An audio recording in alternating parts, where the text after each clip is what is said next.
That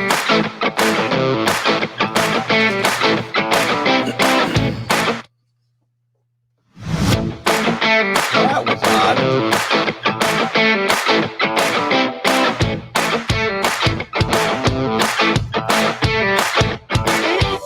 All right, good morning, everybody. Keith Engel for TGI Sports Talk. Sorry about that little blip in the music there. My fingers are a little fat this morning.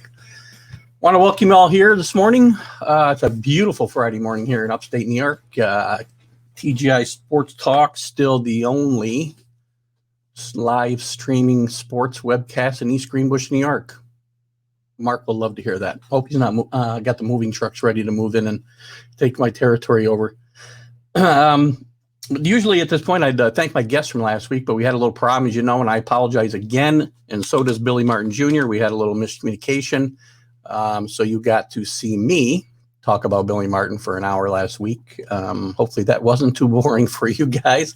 My knowledge of that era is pretty solid, but I really wanted Billy Jr.'s perspective, obviously. And we are going to reschedule that. I know a lot of you were excited to talk to Billy, or hear Billy's thoughts anyway. So we'll do that. And today, let's get to today's guest. Today's guest is Fred Mitchell. Fred was a columnist, sports reporter for the Chicago Tribune for, I guess, 41 years or so. Fred can clarify that. I believe he's the only Tribune reporter to ever cover the Bears, the Bulls, and the Cubs simultaneously. I don't know if that's still a fact. He can probably talk about that. He also has a very prestigious college football kicking award named for him, which we'll talk about. And he's also the author of 11-ish sports books about Gale Sayers, which we'll talk about a little bit today, Richard Dent, Billy Williams, Earl Woods, Ryan Sandberg, many books about the Cubs. I'm sure a bunch of things that I'm leaving out here, but Fred can kind of fill in the blanks a little bit. So let's bring in Fred this morning and say hello. Good morning, Fred. Good morning, Keith. Thanks for having me. Good to see you. I appreciate you coming. And you've had a very prestigious career, so I congratulate you on that. Long, and obviously in a major city like Chicago, covering those teams had to be an exciting time for you. Absolutely. I'm very, very blessed to have had the opportunity to work at one newspaper for so long. It was 41 and a half years, as you mentioned, and got to meet a lot of wonderful people, both people that I covered, as well as colleagues of mine, and people in the newspaper industry at a time and during an era when newspapers were most vital, I would say. Yeah, it's kind of a shame where newspapers are going. Today. I've had a few of your colleagues on, some that I think you would know, Kevin Kernan, Ian O'Connor, yep. And we've had these conversations about where newspapers have gone, and yep. Growing up reading the New York Sportswriters, and it was exciting, especially when I was a kid, to get the Sunday papers. My dad would go out and get the papers, and I was all excited because that was the best day for the sports sections, right? So, and it's different now. I'm caught up like everybody else reading the sports news and all the news online, and it's just not the same as having a newspaper in front of you. So, right, yeah, it definitely has changed, and during that 41 year and a half period, I certainly had to adapt to technology and the new ways of presenting the news, the different platforms. It's amazing how it's changed, and yet it remains the same in terms of the necessity to have people who can report accurately, quickly, and with well-resourced information. That's never going to change. It's just the platform that the consumer receives the information, but you still want factual information, entertaining at times, insightful, and complete. So that will never change. You think the paper form will stick around, or will it be gone eventually altogether? Boy, I certainly hope it will stick around and continue to serve uh, definite purposes. When I think of newspapers, I was an athlete, and I know what it meant to me and my family to see my name or picture in a newspaper, and the permanency of that, and put it in a scrapbook or wherever you might want to do that. And it's a little different, I think, to see a name or picture online, and it kind of disappears, if you will. Yeah. So I think we are reminded of the significance and importance of newspapers when a major event happens, whether it's a death of a prominent person or uh, during the elections now, for instance. I think people will want to preserve those headlines, and certainly the circulation goes up during periods like that, whether we're talking sports, Super Bowls, any uh, very important time in history. We all want to preserve those. So, if for no other reason, I would like to see newspapers hang around for that. Yeah, I would have to agree. You were a bit of a groundbreaker, or a bit, I would say a big groundbreaker at the Tribune too, right? You were the first black columnist to join the paper, right? That's correct. Yeah, first African American on the Chicago Tribune sports staff. That happened in 1974. I was hired by the late Cooper Rollo, and back then it was very common to start out on the copy desk. And on the copy desk, for those who don't know, it's a very important role. Those are the people who would write the headlines for the stories, edit the copy, check for grammatical errors, factual errors, and basically, the last persons to look at a copy before it goes to press. So that was a great introduction to my education professionally in the newspaper business to have that experience for a couple of years. Then I was given an opportunity to cover high school sports, which in the Chicago area is a really big deal. Yeah.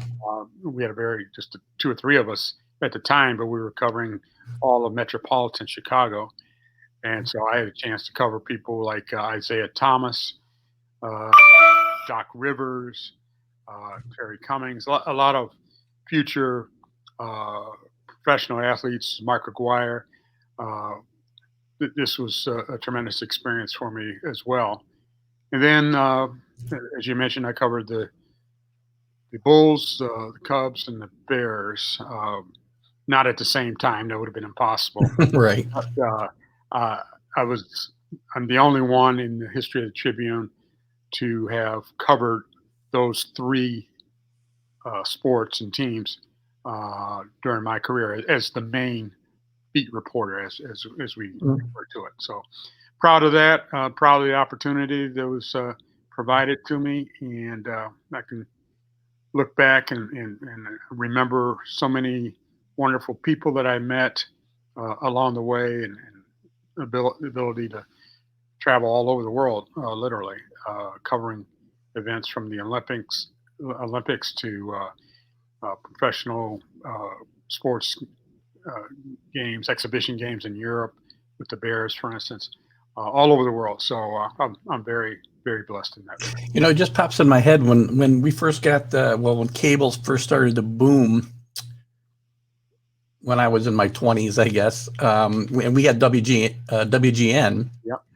And there was the first show of its kind that I can remember was I think it was, I don't remember what the name of the show was. You can probably help me with my recollection. It was a bunch of Chicago sports writers. Rick Tellender from Sports Illustrated, and what's the name of that show? Sportswriters on TV. Yeah. Right. Did you ever appear on that? I believe I was on once or twice. I was actually, that was an offshoot of the radio version. There was on WGN radio, and I was on that very frequently. Ben Bentley was the host, both on the WGN radio and then televised version of it. We would be on right after a Cubs game on WGN radio, and so You always had listeners driving home from the ball game, calling in uh, or listening to what we had to say. Yeah, it was a very popular show. Bill Joust, Ben Bentley, Bill Gleason, uh, Rick Tellender, all of Very, these. very colorful collection of guys for Yeah, sure. absolutely. Well, speaking of groundbreaking, I mean, it wasn't just in the and before we jump into a little bit about the NFL today and the Bears and some historical stuff and some present day stuff. I mean, you haven't broke ground just in your professional career in college. You were a kicker, and you mentioned that you were an athlete, and you played, I believe, at Wittenberg University. That's You were a correct. kicker, Right. a very prolific kicker, setting records for points scored by a kicker in your time there. Yeah. And you now have an award named for you. Why don't you tell us a little bit about that? Yes, in 2009, the National Football Foundation realized that. I've lost your volume a little bit, Fred. Okay, can you hear me now? Yeah, that's better. Okay, yeah. In 2009, the National Football Foundation realized that they had an award, a college kicking award for major colleges, the Lou Groza Award. So those are FBS schools, which is about 120 of those colleges. That left over 750 other colleges without recognition for that award. So we're talking about FCS, Division II, Division III, NAIA, community colleges, over 750 colleges. So they decided that they wanted to name that award after me, which is a tremendous honor that I'll be forever grateful. And we have a 35-man selection committee that includes many pro football and college football Hall of Famers. A lot of prestigious names on that list, A I lot saw. of prestigious names on there, from Paul Horning to Marv Levy and Nick Lowry and Kevin Butler, on and on and on. Yeah. So each year, a winner is named, and part of the criteria for the award is community service as well as kicking performance. So I have a lot of people to thank for that. Chris Carney is the president of the Chicago chapter of the National Football Foundation, and he's the one who put the award together. So very honored to have that. I was, I guess, a pioneer as a place kicker back in the '60s in college as a kicking specialist, and I was fortunate to set the NCAA college division kick scoring record for a career way back in the day. This is kind of the payoff for me to have my name associated with this award. Well, it's a great legacy to have. So congratulations on that. And you mentioned to me when we chatted the other day, and I didn't realize this, that there's at least here in New York, well, New Jersey, I guess, is better, a better location to give the Jets. There is a local tie-in with the award. And I'll let you tell that story, I guess, too. Yeah. So one of the first winners of the award, I think it was 2013, was Sergio Castillo from West Texas A&M, and we were proud to name him. He had a wonderful career in college, and we flew him and his family, as we do all the winners, up to Chicago, spend the weekend, have a major award ceremony at Hallis Hall, which is where the Chicago Bears train. We take them out to dinner and really give a lot of recognition to small college kickers who otherwise would be sort of ignored. Long story short, Sergio had tryouts with the Atlanta Falcons, and I think it was the New Orleans Saints. Didn't miss a kick, was perfect in the preseason games, but that's the toughest position to win because there's only one kicker on the team. So they most generally keep the incumbent veteran. So that's what happened there. He goes to Canada and has a lights out career in Canada. kicking for 3 or 4 teams in the Canadian Football League. I believe his last year in Canada, he made 41 out of 45 field goals, Wow. Including a 56-yarder. Those are narrow goalposts, I think, too, aren't they? If I remember right. Oh, Fred froze a little. Hopefully he pops back in here. So thank you. Till Fred gets back in, he froze up a little bit. I want to let everybody know that my guest is Fred Mitchell, legendary sports writer with the Chicago Tribune for 41 years. We're just talking about the Fred Mitchell Kicking Award, and Sergio Castillo was a kicker for the Jets who has just been signed recently to the last 2 games when there was an injury. And hopefully Fred is reconnecting as we speak. And I'll welcome you guys in, David and Regina. There's Fred. Okay, I'm back. All right. All right. I was just filling in for you. So finish the story off. The New York Jets signed Sergio Castillo to their practice squad a couple of weeks ago when their regular kicker, Sam Ficken, suffered an injury. I believe it was a groin injury. And Sergio has stepped in the past 2 games and done tremendously. His first game, I think, was against Buffalo. He made his only field goal attempt and the only extra point attempt. And then last weekend, he kicked 3 field goals. I think it was at Kansas City they played. Yeah. He had a 55-yarder and a 48-yarder and a 39-yarder in that game. So in an otherwise bleak season for the Jets, they have a fan in me as far as giving Sergio Castillo a long-awaited opportunity to fulfill his dream in the National Football League and to prove himself. And it just shows that he's determined and capable. And I'm just thrilled to see a young man of high character and high quality perform as well as he did. Yeah, it's funny. You see these guys, and you often see kickers from small schools or some that didn't go to school at all. And being a Patriot fan myself, I see a guy like Sergio Castillo that I kind of really didn't pick up on until you talked about it. And I did a little research and I saw some of the numbers you saw, and I'm thinking, I'm watching, Nick Folk, who I think graduated the same year I did from high school, if I'm not mistaken. I'm 60 years old. I don't know if he's that old, but he feels like he's that old.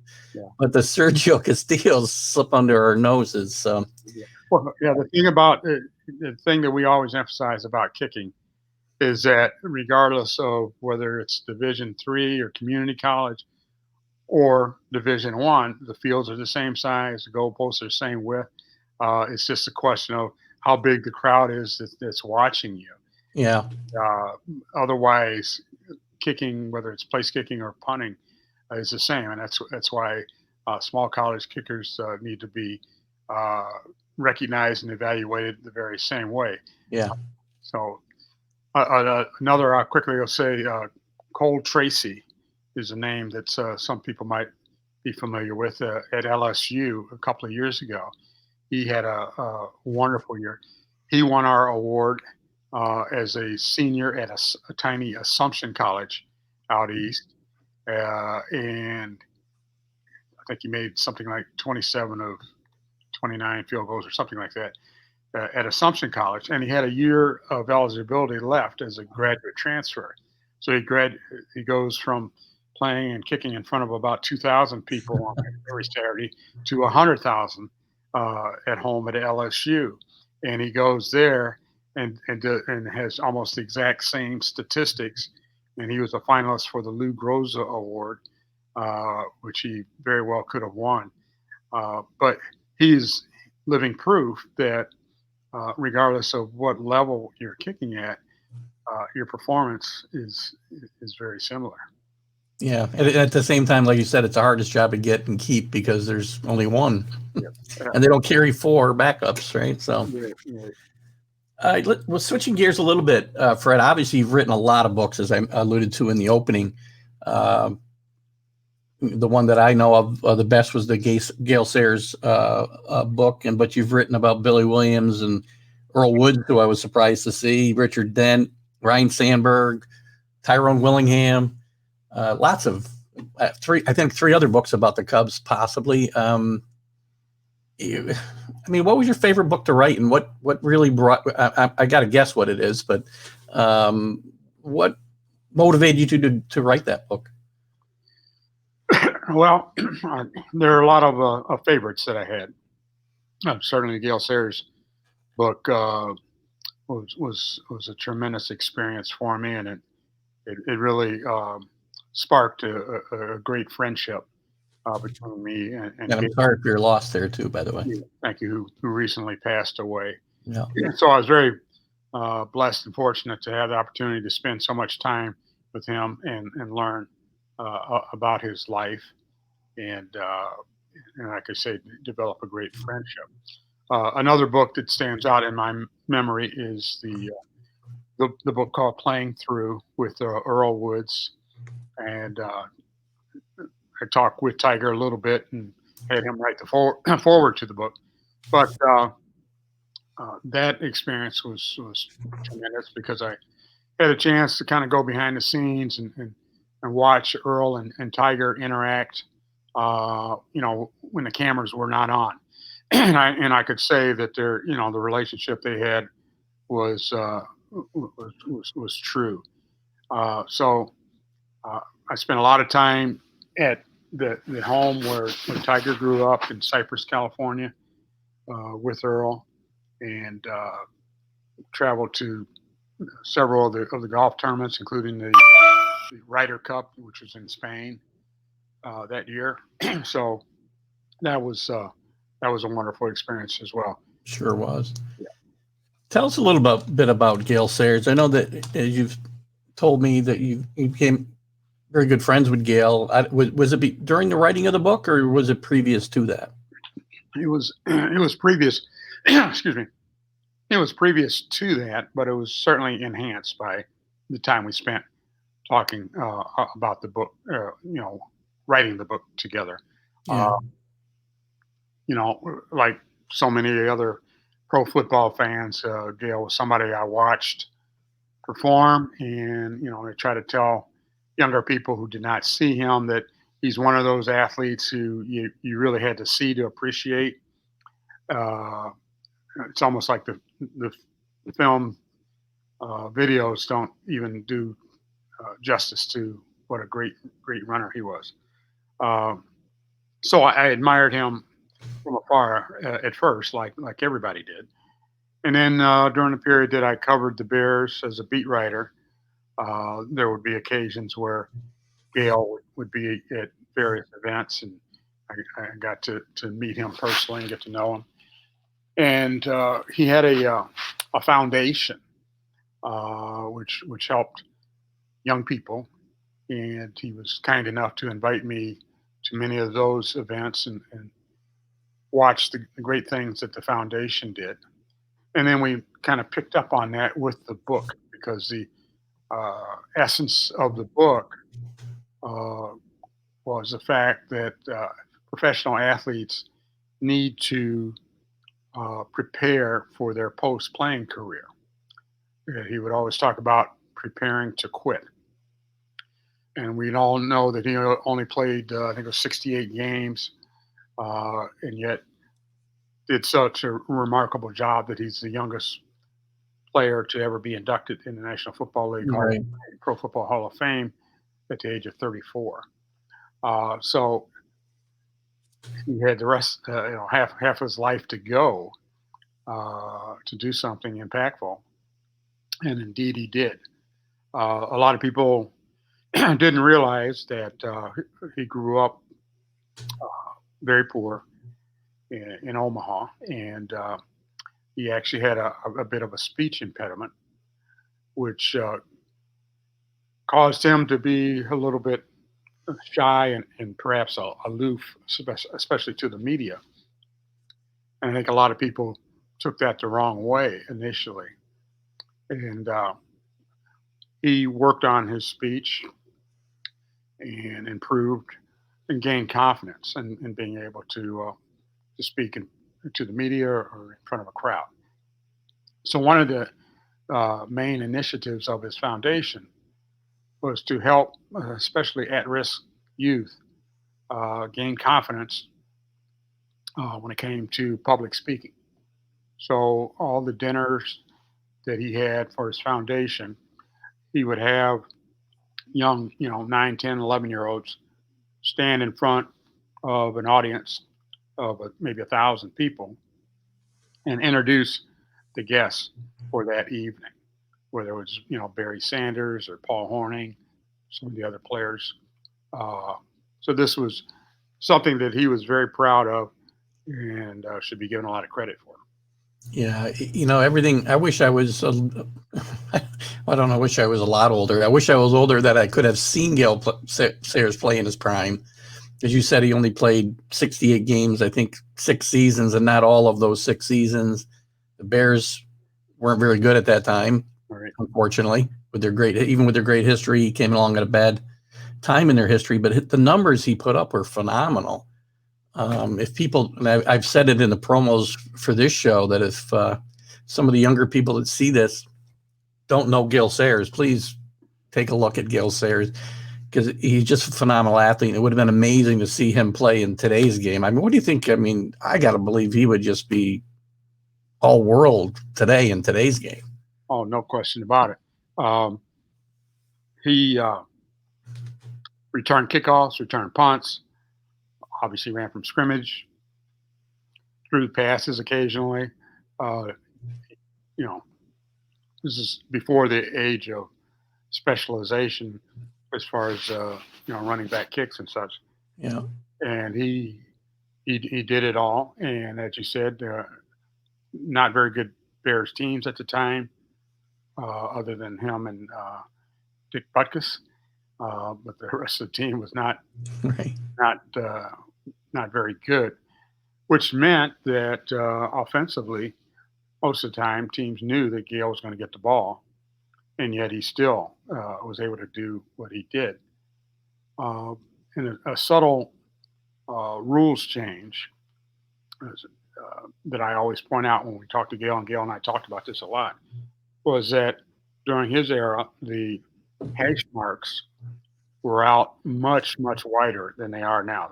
Now, if you look at an NFL game, the hash marks are the width of the goalposts. Yeah. So there's no short side of the field. Back then, they were out much wider. And so that meant, if somebody goes out of bounds on the right side of the field, they bring the ball to the hash mark. And the defense knew that the wide side of the field is probably where Gale's going to get the ball, so they would shift the number of defenders over to that side, and that was impactful.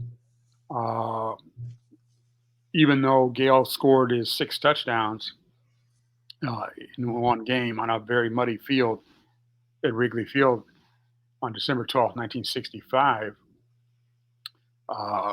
It's the 49ers, I think. Is that right? 49ers, yes. And he could have had 7 easily. George Halas took him out of the game after he had scored his 6th touchdown, and the Bears got the ball back on the 1-yard line. And even though the fans were chanting to put Gale back in, John Arnett got the short yardage touchdown on there. But anyway, the well manicured fields that we see today would make it much better for a runner like Gale to perform. The only player that he acknowledged, and I would agree, would be similar to him in the modern era, would have been Barry Sanders. So the younger people who remember Barry Sanders and his ability to cut on a dime and make people miss and look really silly on the field. Yeah. That was Gale Sayers. Gale was taller and long legs and longer stride, but he had that ability to elude tacklers. And he said that if he was one-on-one with a defender had no chance.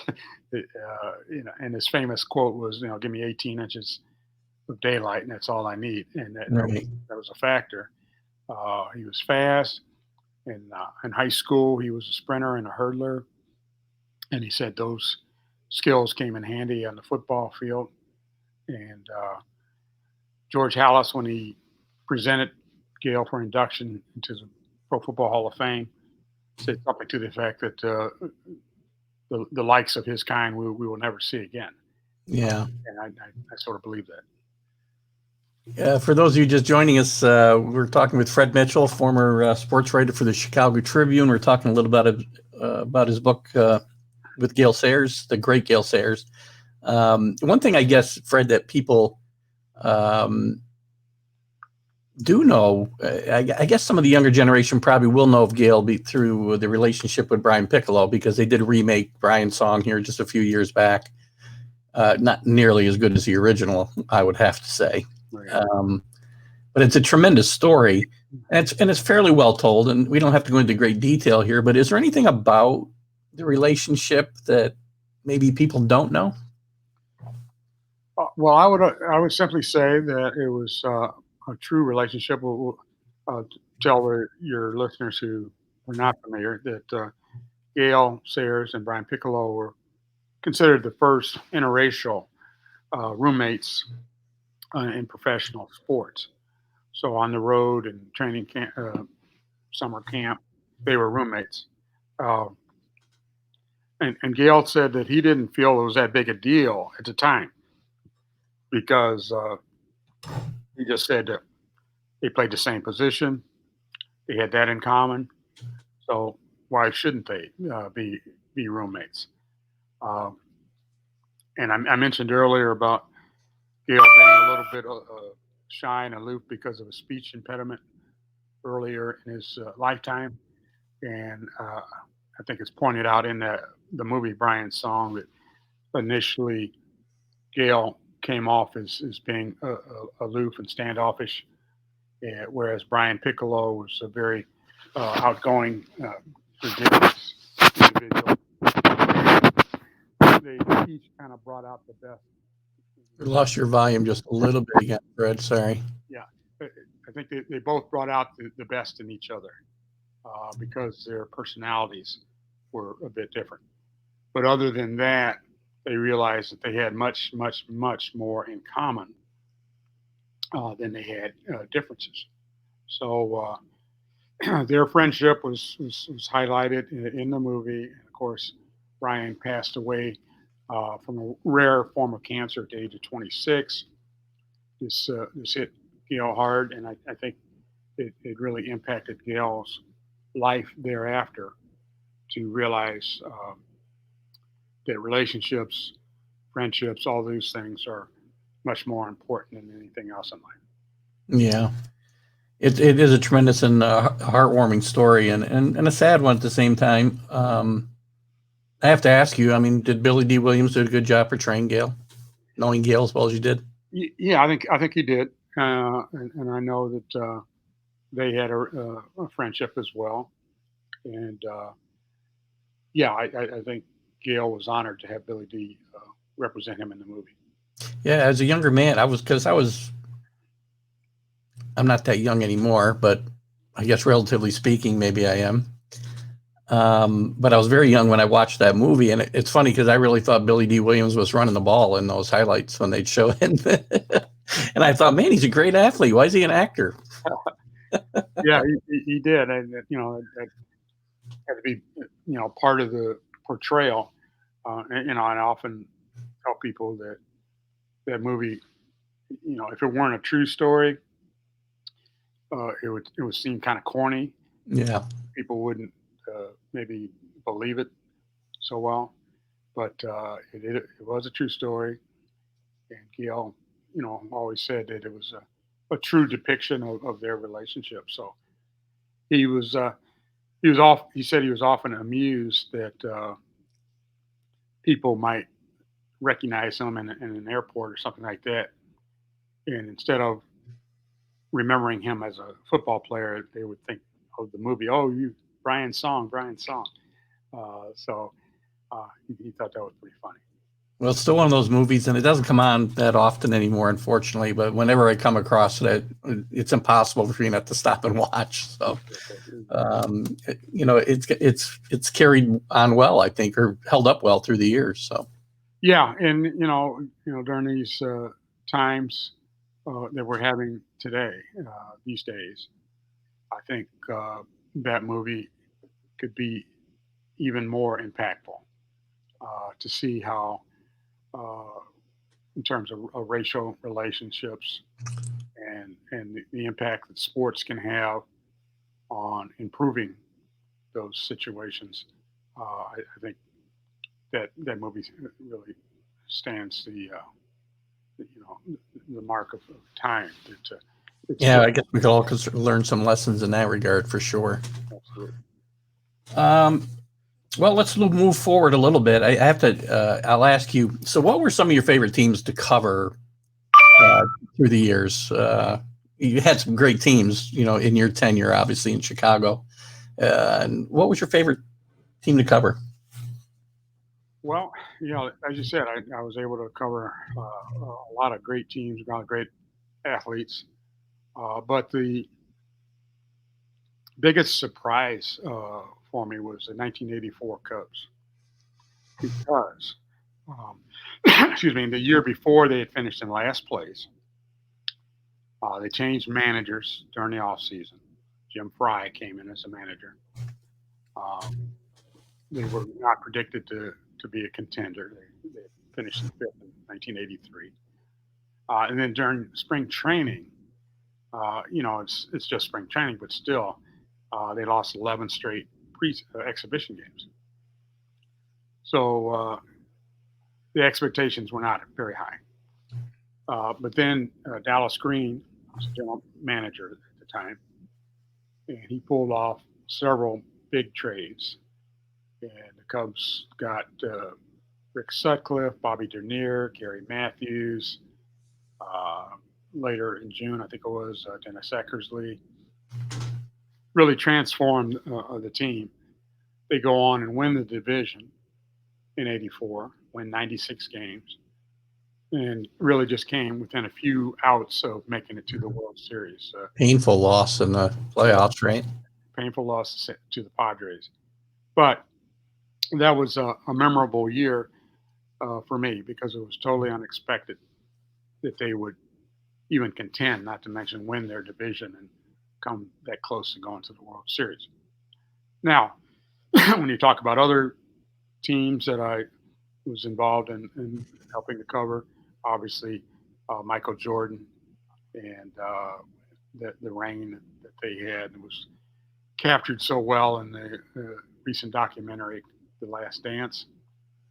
And those were uh, remarkable years to see. Did you make it into the documentary at all? Were you in there?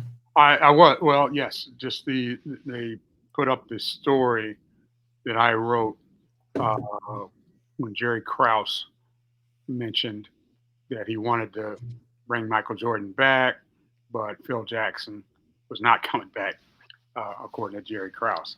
So yeah, that story was put up during that documentary and talked about.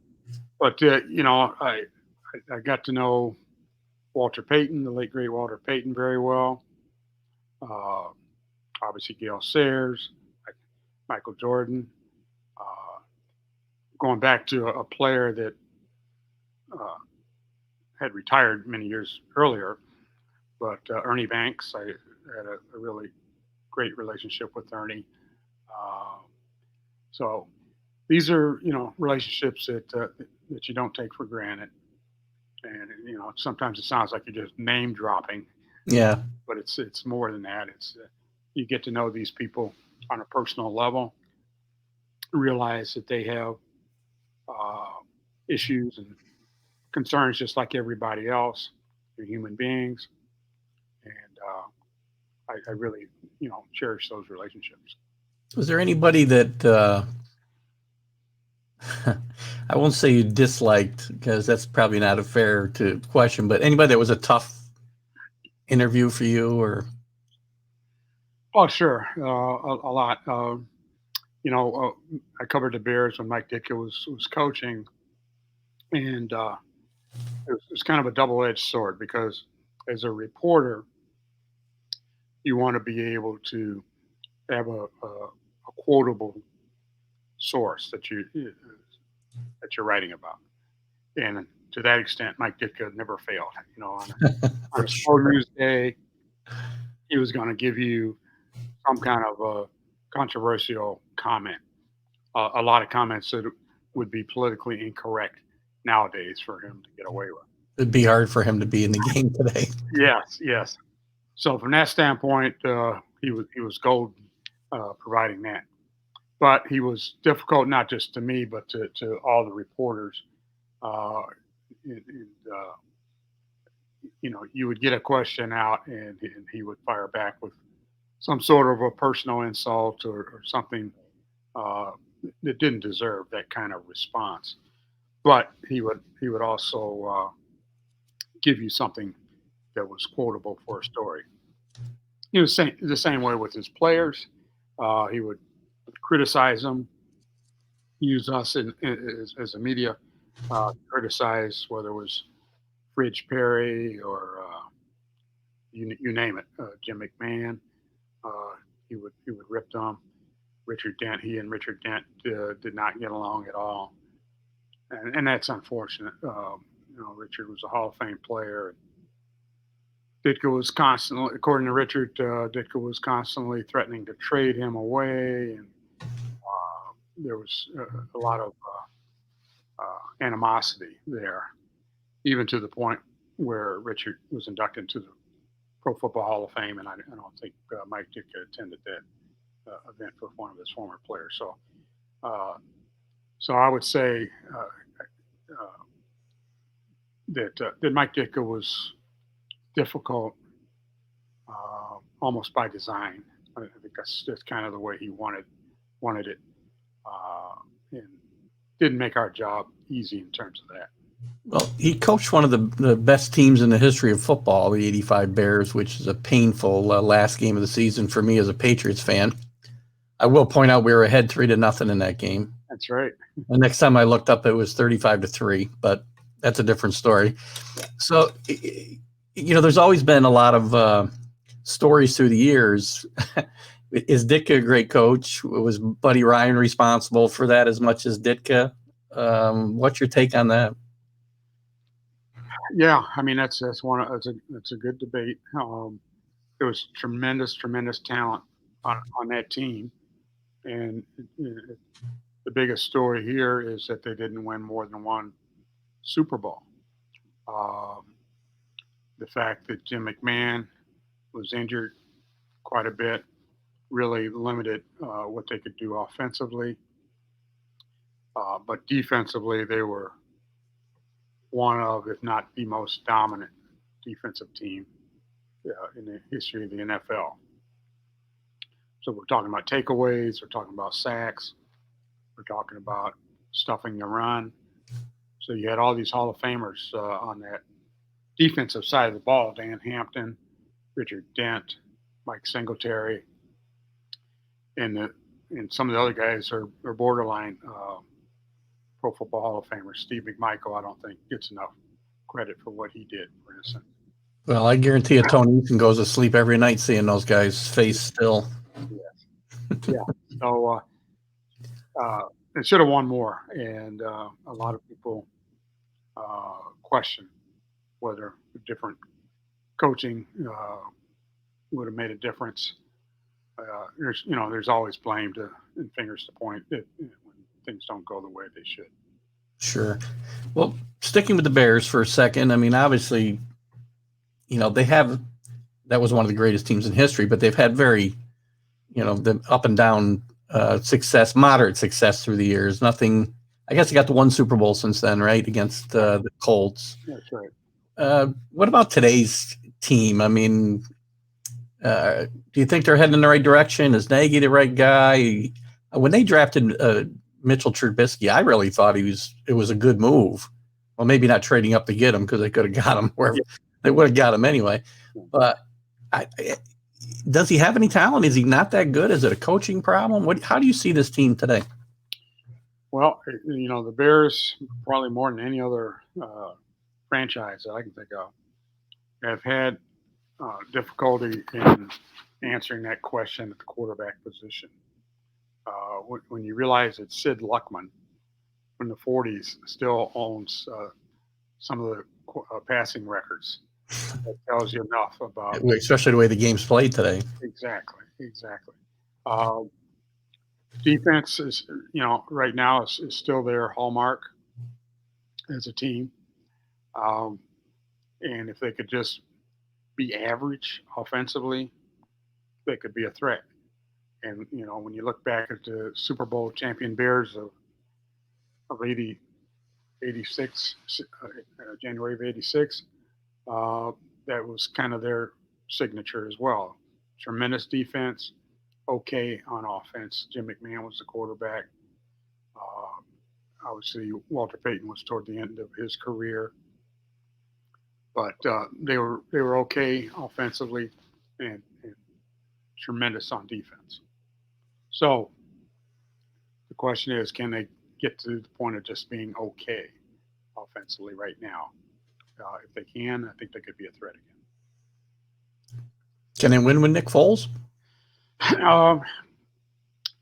It's an interesting question because Matt Nagy, called the plays, and it didn't work very well for Mitchell Trubisky. It's not working that great for Nick Foles. So you have to wonder, is it the play calling? And will he be willing to relinquish those duties? It's hard to do both today, isn't it, in today's game? I think so. A lot of it is ego on the part of the coaches. And in the case of Matt Nagy, he was a quarterback in the Arena Football League. I think it means a lot to him to be able to feel like he's the best one to call the plays. That's my opinion. I was a little surprised when they brought Foles in, to be honest with you. I mean, here's a guy, I'll be honest, and again, ruined another Sunday for me, Nick Foles. He's made more money off of very few games in his career. He had a good stretch when Chip Kelly was there and led them to the playoffs, and then he left and went to the Rams and flopped, and he had a good stretch and won a Super Bowl with the Patriots, and he leaves, goes to the Jaguars and doesn't do anything. So he might better make his way back to Philadelphia again so that he can get another big contract somewhere. But yeah, so often it's a matter of players being in the right system, with the right teammates, right. In the case of quarterbacks, it really helps to have a tremendous running game, right?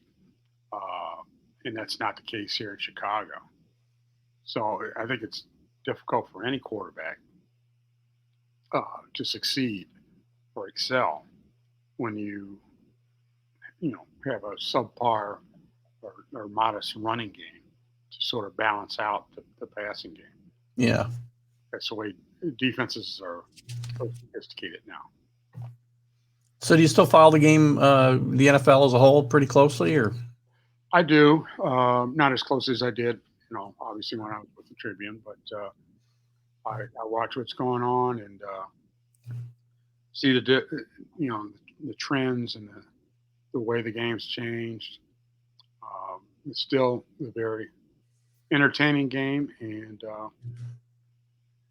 it's interesting to see the transformation of the types of quarterbacks who are successful in the NFL now, who perhaps would not even have been given a chance 10, 15 years ago. The shorter quarterbacks, the Murrays, for instance. These guys. Russell Wilson is one of the. Russell Wilson is the best example. He's second best at work. Yeah. So it makes you wonder about how many other quarterbacks of that stature who were not given sufficient opportunities to succeed because they didn't fit a certain metric in the NFL scouting standpoint.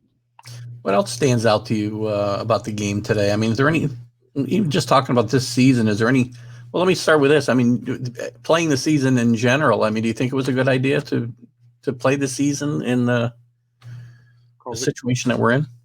Well, certainly unique, isn't it?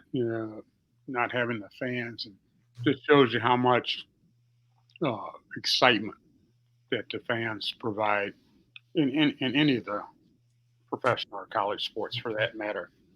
So then I think that really does make a difference. Uh,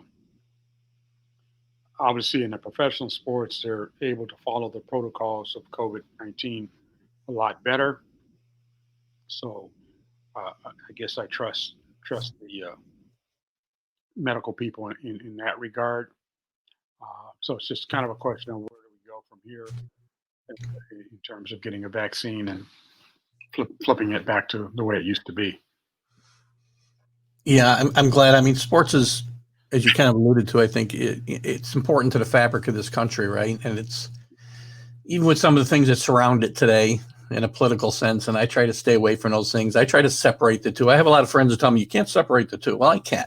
Yeah. I believe what I believe here, Mhm. and I can watch the games and separate the two. I just can. Yeah. And but it's important to be that they're back. I think for the mindset of the country and a distraction where they can be, assuming they can do it safely for the players and their families and whatnot. Yeah, I agree. I teach a course at DePaul University called Sports, Media, and Society. Sports, Media, and Society. And we examine the intersection of sports and what happens off the field, whether we're talking about politics or social injustice, racial equality, all of these factors that undoubtedly impact athletes and coaches and managers and the fans. So it's more of a factor now than ever because of COVID. And just as you mentioned earlier, so many of my students talk about um, how important it is for them to be able to watch sports and kind of get away from what's going on an everyday basis. Yeah, well, while everything was shut down, my wife was tired of me watching the 1970 Yankee games on YouTube. So she's like, "Why do these guys? Why don't they look the same as they look when you watch them normally?" That's 45 years ago. That's probably why. But it was fun actually to watch some of those games too. So I watch a lot of 70s football. I don't know. I just had a thing for the 70s, and I was watching all kinds of stuff from the 70s. So I got a little nostalgia while we were out Yeah. to get my fix in. To switch gears just a little bit, in Chicago, you guys have got a big story in baseball with this kind of surprising hiring of Tony La Russa. Tony started his career Hall of Fame manager. Obviously, for those of you who may not know, has been out of the game since 2011. He started his career in Chicago. What's your take on that? I mean, was it shocking to you that it happened, number one? And what do you think is going to come of it? It was surprising somewhat, but then after I thought about it and realized that Tony La Russa and White Sox owner Jerry Reinsdorf uh, have had a long-term relationship, and one of Jerry's biggest regrets was firing Tony La Russa back in the late '80s or mid '80s, I guess it was, and it's almost like Jerry is saying that he wants to make up for it. He won't say that publicly, but it seems pretty obvious that he's trying to right a wrong. Hawk Harrelson was the general manager of the White Sox at that time. He fired Tony, and Jerry Reinsdorf obviously went along with it at the time. So, as we all know, Tony went on to have a Hall of Fame managing career with Oakland and St. Louis. The biggest question now is whether the game has passed him by. He's known to be old school in terms of how players act and react to. And the White Sox happen to have a really young nucleus of players who are very demonstrative, and Tim Anderson will flip his bat after a long home run, that kind of thing. So La Russa was peppered with those questions a week ago during a press conference about how he would allow that sort of thing. And it was also brought up during a press conference that a few years ago, when Colin Kaepernick was kneeling, uh, Tony said something and previously had said something to the effect that he would never put up with that, any player dishonoring the flag, etc. Yeah. So he was questioned about that, and now he's said he's learned a lot more and realizes that the kneeling was not about disrespecting the flag or the military or anything like that, but to point out just injustices for minorities with the police.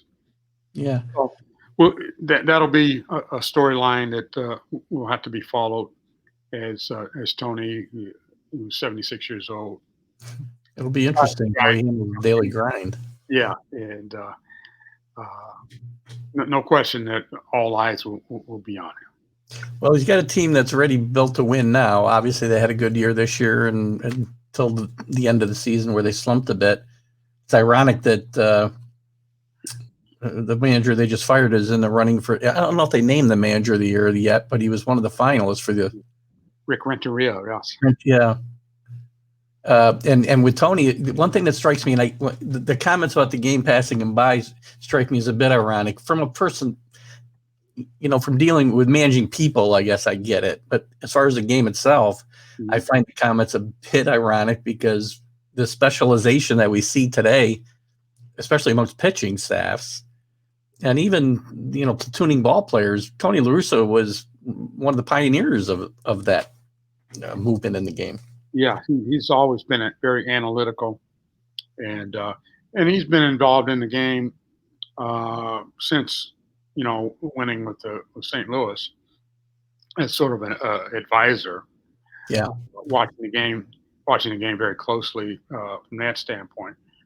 But yeah, he's always been an X and O's guy as a manager. I remember many interview situations with him previously when he was managing, and he would always want to talk. He said, "Let's talk baseball. Let's talk about the game. Let's not talk about any incidents off the field or disgruntled players or anything like that." So yeah, you're right. He's always been ahead of the game in that regard. Yeah, and I think he embraced the analytics a bit, as we said, but still had a feel for the game. And I mean, one of the things as a baseball fan, and it's still my first love. It's hard to watch the game sometimes today. But I just feel like the analytics, they've just taken. There's no feel for the game, both by the players and by the managers. I mean, they just go by Blake Snell's thrown 77 pitches, and whatever. It's 9:37. He always comes out of the game at 9:37. He's got to come out of the game. That's ridiculous. Kevin Cash has got to. That's got to be one of the most bonehead moves I've seen ever. Yeah, he's going to have to live with that one. You're right. I mean, at some point, as a manager, you have to use common sense and go with your gut and not just say, "Well, in the past, this is what we've always done." Right. That was pretty obvious to everybody watching the game at the time, and hard to explain that one. Just got to watch what's going on in front of you. It's like you said, common sense. Mm-hmm. Mark Twain said the thing about common sense is that it's so uncommon, right? And exactly. It's true in baseball today, for sure. Yeah, exactly. So, Fred, we're pretty much out of time here. I want to thank you for coming on today with me. Is there any? Do you have any new books? Yeah, I'm glad you mentioned that. Yeah, I have a 12th book out called "The History of Loyola Basketball." Oh, I saw it. More Than a Shot and a Prayer, and it's based on obviously a couple of years ago when the Loyola Ramblers made it to the Final Four. Yeah. But it's also an historical look at the Loyola basketball program. And the Loyola men's basketball team won the national championship way back in 1963. And that's the only Division I basketball championship of any team in the state of Illinois since 1963. And that year is memorable, not only for them winning the championship, but for the fact that the coach, George Ireland, started 4 African American players on that team, which sounds like no big deal nowadays, right? But back then, there was this so-called unwritten rule where coaches were not putting more than 2 African Americans on the court at the same time. It sounds so ridiculous. Mm-hmm. And anyway, that particular team endured a lot of racial incidents, and even George Ireland, who was white, got into several post-game arguments with opposing coaches. Players from that team were called names, and fans chanted racist chants on the road against them, threw things at them. Went through all of this, and so we talk about that in the book. We talk about them playing Mississippi State, a team that refused to play integrated teams back then, and how the Mississippi State team snuck out and disobeyed the governor's orders so that they could play an integrated Loyola team. All of these historical things are brought out. So that's the latest book that I wrote, and I even devote a chapter to Sister Jean. Cool. 101 years old now, and she's the chaplain for the Loyola men's basketball team.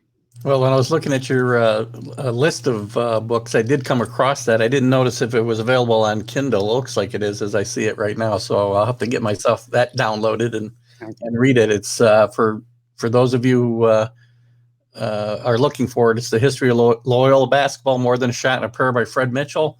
Fred, I thank you for coming on with me today. Thanks so much. I had a great time chatting with you. I'm sure we could have talked for a lot longer. Yeah. Maybe we'll have you back on and do it again when you get another book out. Who knows? So I would love that. I appreciate this so much. All right. If you want to chat for a second after I wrap up the show, you can hang around. If you got to get going, I understand. Okay. You've had a great day. Thank you. Bye-bye.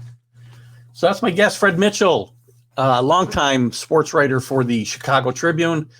Again, covered the Bears and the Bulls and the Cubs. Only sports writer to do that. Great interview today. He's got some great books out, guys. Check out Amazon. If you're a reader and you like sports books and books that are about more than just sports, Fred's got some great stuff out there, and I really urge you to check them out. And I will see you guys on Sunday morning. We'll be talking college football wrap up from Saturday. We'll look at the NFL news and do our picks. I thank everybody for tuning in live today. Get out, like, and follow the page at TGI Sports Talk, and I'll see you Sunday morning. You guys have a great day and a great weekend. It's going to be beautiful here in upstate New York.